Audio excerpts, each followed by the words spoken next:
Evo danas je 1. oktobar 2024. godine. Ovih dana sam objavljivao vezano sve za maslačak, to znači povadio sam ga, oprao ga, sredio ga, očistio, evo isjekao ga, pripremio ga za sušenje i ovo vam prikazujem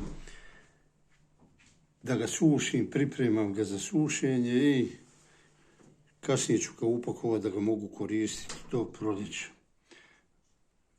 Pričao sam o svemu tome kakva je korist čaja od maslačka, ja ga koristim već evo 6. godina kako sam operisan, pored još drugih stvari koje sam pisao u knjizi kako sam pobijedio rak.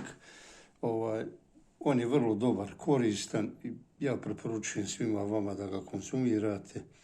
Evo vidite kako je lijepo očišćeno, sređeno i on je jedan od glavnih sastojaka koje ja koristim jer potrebno je uništiti toksine u krvi, a toksini u krvi napadaju najosjetljivije dijelove tijela, najmakše dijelove tijela. Ja vam želim puno zdravlja i koristite ovo kao što koristim ja i bit će dobro ako Bog da.